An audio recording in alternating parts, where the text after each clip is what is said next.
Hey, I'm Dr. Jesse, and in this video, I'm going to be going over an interesting article. I think it's titled Bear Grylls Says He's Embarrassed That He Used to Promote Being Vegan and Now Doesn't Go Near Vegetables. I think it's definitely a good topic to go over during these times when there's so many different diets, especially carnivore, vegan, keto, intermittent fasting.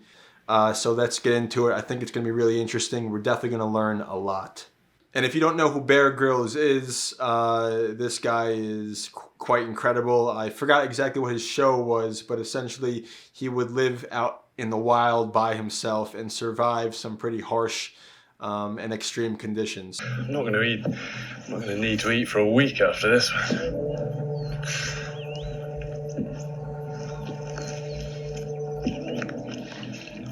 Oh. Former vegan turned meat lover Bear Grylls said he's embarrassed that he used to promote plant-based diets.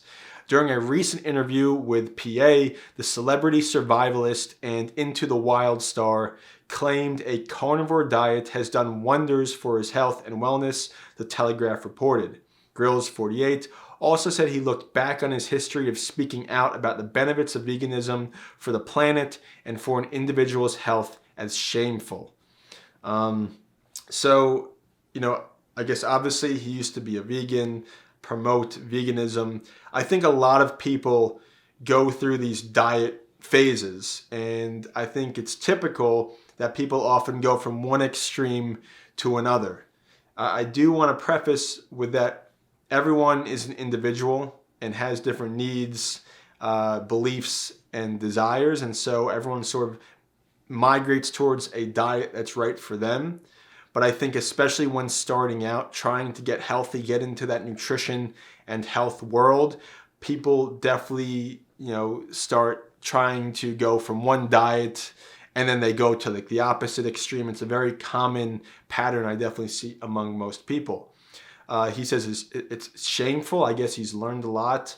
I personally think there's a lot of benefits of both, of eating meat and plants. There's a lot of important nutrients that you get from both food groups. Meat, like you've seen in my other videos, provides a lot of important nutrients such as amino acids. And amino acids essentially are what make up protein, because not all protein is the same. And so when you eat meat, it's a lot easier to get your complete protein and get all the amino acids that your body needs to stay optimally healthy. Now, it's not to say that you can't do that eating a plant-based diet. It tends to be a lot harder. You have to be more careful about the foods that you eat. You have to plan a lot more things out. Sometimes you have to supplement your foods, especially when eating a plant-based diet. Whereas if you are consuming meat, you're usually taking in all of the nutrients that your body needs to be optimally healthy. Bear Grylls says, I was a vegan quite a few years ago. In fact, I wrote a vegan cookbook and I feel a bit embarrassed because I really promoted that, he said. Grylls' 2015 cookbook, Fuel for Life, shared over 70 dairy, wheat, and sugar-free recipes. Now, nothing to be embarrassed about, right? As humans, we're always learning, and during this learning process, sometimes we have to, do things that we later on don't agree with because we've done them, read more about them, and then have different experiences. And so I think he's learned that maybe veganism isn't the optimal diet for him. Again, he seems to be going from one extreme to the other. I think there's certainly a balance that most people can take. I thought that was good for the environment, and I thought it was good for my health. And through time and experience and knowledge and study, I realized I was wrong on both counts. So the environmental issue when it comes to veganism, I think, is one that's often talked about, that going vegan is better for the environment.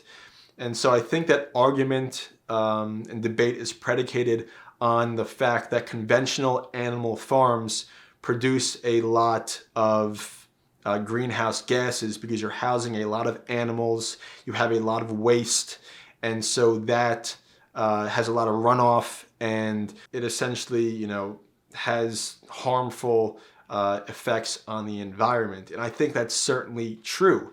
You know, I do have a problem. I think there is a problem with these large conventional factory farms. One, I'm a big pro-animal lover. At the same time, I do believe that animals are important for our health, but I think we can strike a balance where we don't have to just grow animals as a crop and not treat these animals as if they're conscious beings. And I think that probably as a society, we probably eat too much meat. We consume excess meat. So it's not necessary to say that all meat is bad and let's just not ever eat animals. I think we can cut back tremendously on the amount of meat that we eat, but take in meat in moderation and understand it's not something to be consumed in excess. One, because consuming anything in excess is always bad for you. And two, we have to realize that when we do eat animal meat, it's coming from a living creature. And in order for that creature to then feed you and give you life, it had to be killed. And in many situations, you got that meat from this large factory farm that really doesn't take into consideration animal welfare. And it does have a negative impact on the environment. So yeah, I would say if we can do something about conventional factory farming and reduce that, that would certainly help the environment. It would be a lot more humane. And to do that, I do see other types of animal farming companies coming into play. I personally order from ButcherBox, and they claim to only source their meat from humanely raised grass-fed farms for the most part. And that means that these animals are essentially roaming free. They're not confined to cages. They're living as animals should live and not really as prisoners, which is what the conventional factory farming tends to do. And it's very sad. And they're also feeding the animals proper diets, not these grain-fed diets that tend to be fed to the conventional animals. And that in turn is then passed on to us. And it gives us a better nutrient profile from that grass-fed meat compared to that conventionally grain-fed meat. Later in the interview, Grylls said he's now an advocate of what he calls the ancestral way of living. This is bringing back real big Liver King vibes. If you remember who Liver King was, he was quite the character, quite the businessman, the salesman. Quite an interesting persona. I've found a counterculture way of living, of embracing red meat and organs, natural food just like our millennia of ancestors would have eaten for hundreds of thousands of years, he said. I've tried to listen to my body more, tried to listen to nature, and I don't miss vegetables at all. I don't go near them, and I've never felt stronger. My skin's been better, and my gut's never been better. So I think when people do switch to a carnivore-only diet, one of the major benefits that they tend to get right away is that they're essentially cutting out all the processed food. And as Americans, we definitely have an issue with the amount of processed foods that we're consuming. These foods are typically very high in simple sugars, and they're very deficient in the majority of nutrients that we need in order to survive and live healthy. And so we actually suffer from what I call a nutrient deficient diet that's really only excessive in simple carbohydrates. And that's a problem. So when people switch to the carnivore diet, right away, you're really getting all the nutrients that your body needs from just meat, which is why meat really is such an incredible food. And you've already, like I said, you've stopped eating all the processed junk food that really tends to make us sick and does not help our health. However, he does not eat any vegetables. Now, this is definitely a controversial issue. I enjoy vegetables a lot. Some people believe that you don't need them, but vegetables have a lot of nutritional benefits. A lot of vitamins and minerals come from vegetables. Fiber comes from vegetables. A lot of other types of nutrients like flavonoids come from vegetables, and this type of nutrition is said to have many benefits for our body. Now, can you live without vegetables? Probably. Can you be healthy without eating vegetables and just eating meat? Yeah, maybe. Maybe. And again, everyone's different, so I think everyone's going to find what's right for them. But personally, I would say, I think you're going to be fine eating vegetables and meat, but whatever works for you, I'm cool with. I mean, biggest thing is you're cutting out that processed food. That's definitely the biggest thing. That's why everyone's really going to have that initial health benefit. The flaws of the carnivore diet. Grylls claimed, without citing his evidence, that a plant-based diet isn't good for the environment or for his health, and that instead he prefers to adopt a carnivore diet. So I don't think I really touched on the controversial topic that proponents of the vegan plant-based diet talk about when they say that's good for the environment. I did say how the conventional farms may not be good for the environment. That's one part of the argument. But I guess another part I want to talk about that I'm somewhat familiar in is that when you are just planting crops, I guess, again, you're not doing that conventional animal farming, which could be harmful to the environment. But just planting crops, I think there is an argument to be made about something called monocropping, where essentially you have these big areas and swaths of farmland that you're just planting one crop. And I've heard and read that may be detrimental to the environment because you're not promoting diversity and you've essentially just doing one crop, and that could have effects on local animals, wildlife, and the environment that may not be so beneficial. So I think there may be some actual harmful things that may be done to the environment if you're just planting crops. I think, like anything, without even understanding, how all of these industries function, it's just understanding the first principles, which is essentially diversity is always a good thing. Balance is always a good thing. Moderation is always a good thing. So if you're able to do all of these things, I think that's always going to be best for our health and the environment. Another thing to consider when you are just eating vegan and planting vegetables, you really have to take into consideration GMOs and pesticides. Now, GMOs, again, are very controversial in that GMOs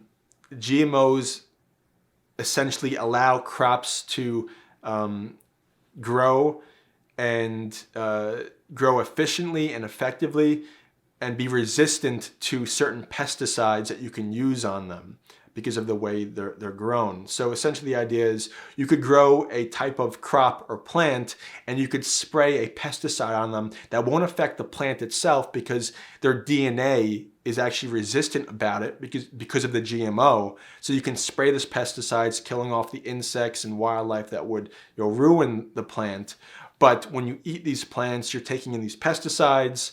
The GMO grown plants may not be as nutritious for you as non-GMO.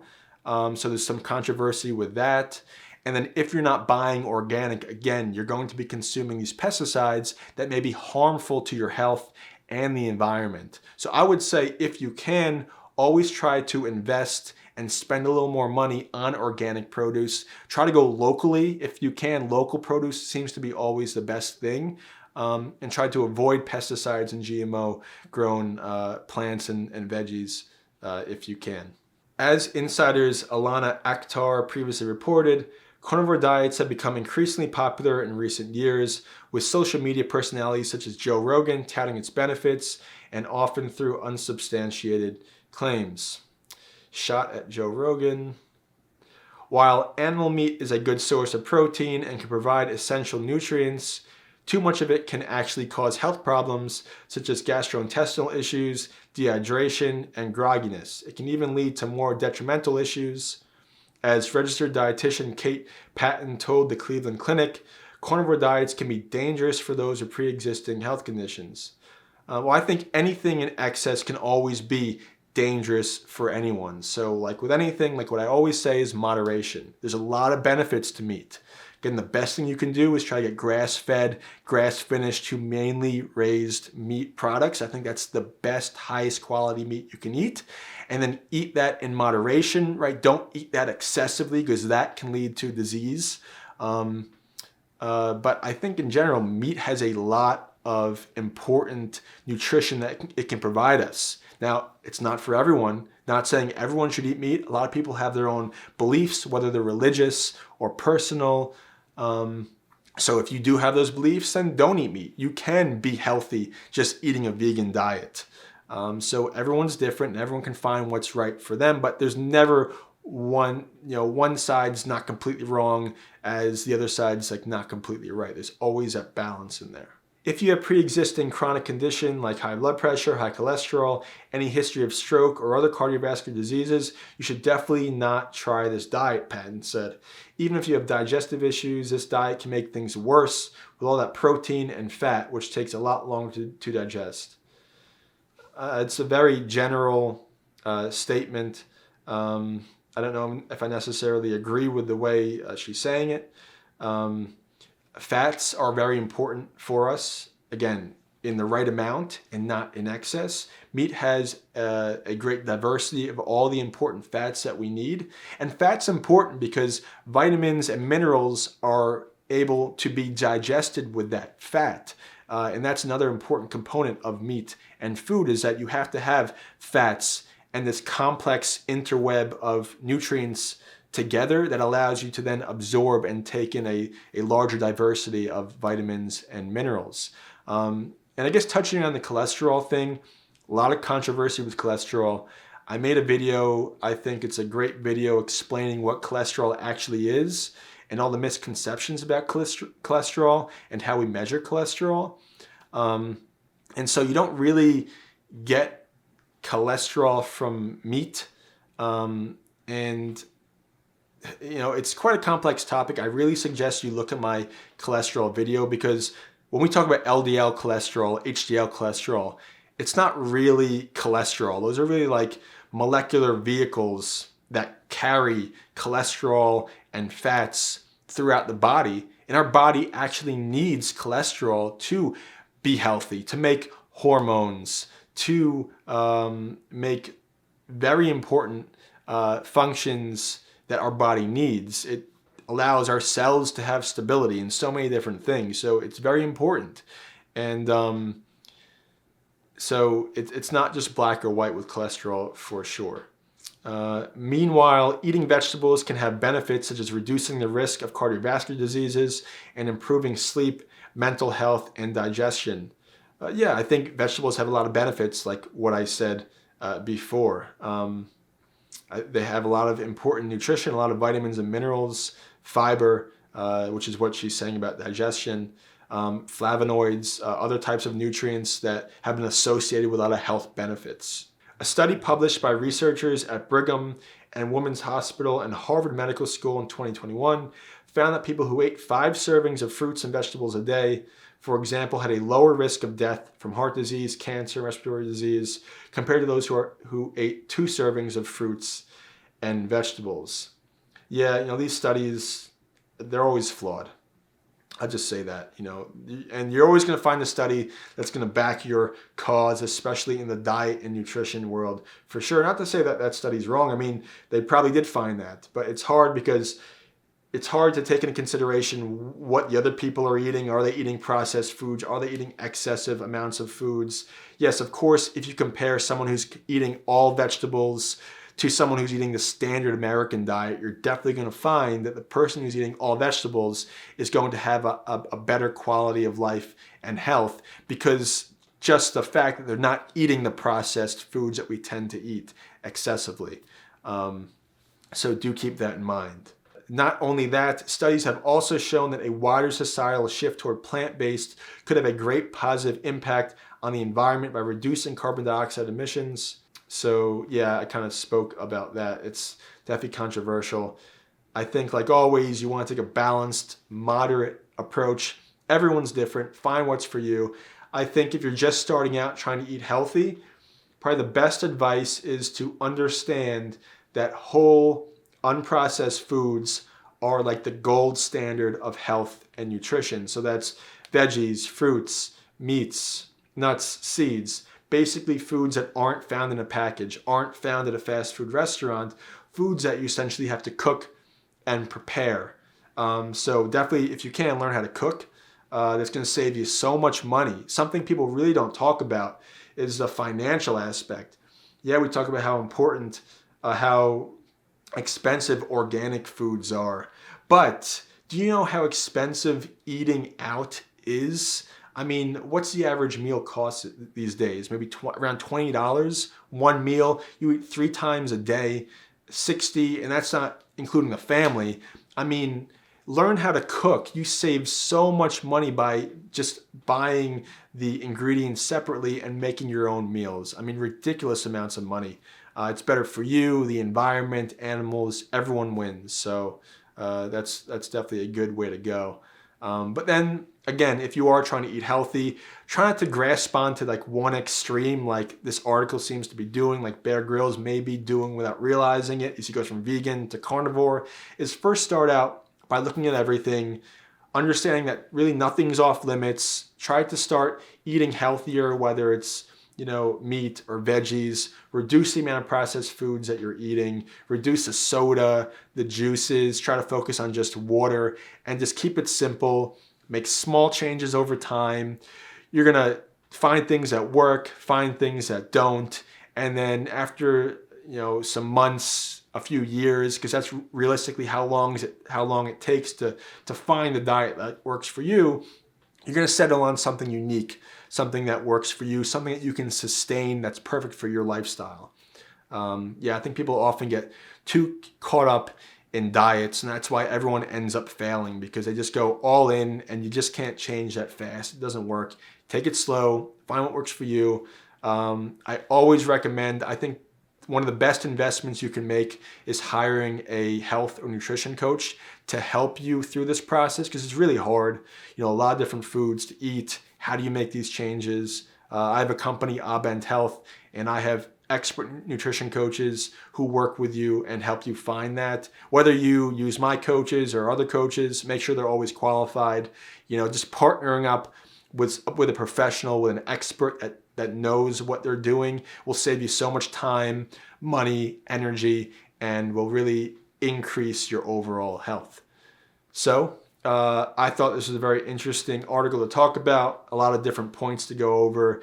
If you like this video, I definitely always come up with more videos, so definitely subscribe, stay in tune to my channel. If there's anything that you enjoyed that I went over in this article, leave it in the comments below. Maybe I'll touch on it and talk about it further.